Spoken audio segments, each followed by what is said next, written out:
I wanted to point out this new report to you folks, which says they believe the Google Pixel series is equipped to grow the most compared to its competitors throughout 2026. And this is all hinging on a forecast Counterpoint Research has released. So we're looking at two different charts for each SoC in the smartphone market right now. The checkered bar shows the year-over-year growth forecast that they had originally expected. But with this situation that we're having with DDR4 and DDR5 RAM right now, an increase in prices are said to have an impact on these forecasts. And I'd love to hear what you think about how these prices will end up impacting the smartphone market. So please jump down into the comment section below and share your thoughts on these higher prices right now. When taking everything into account, their new data is represented in the solid bar graphs here. So this new data suggests Apple will not see any change compared to what the data showed before.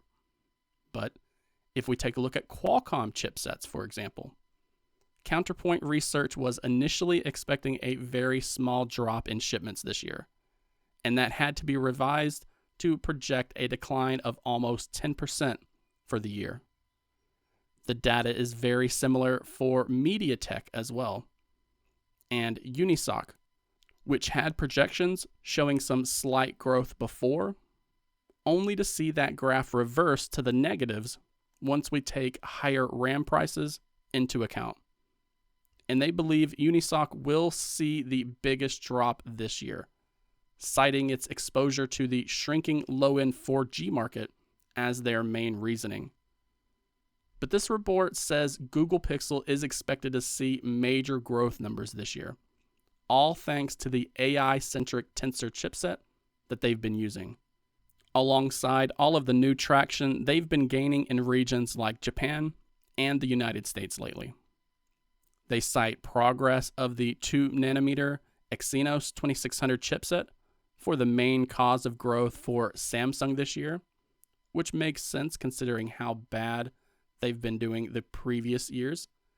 And then they talk about OEMs that have impressive sales numbers in the low-end and mid-range market, saying these companies have been cutting models and lowering specs in an attempt to keep up with these rising costs.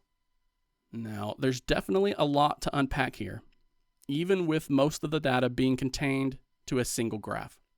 But I would love to hear your thoughts on where the smartphone market is headed in 2026.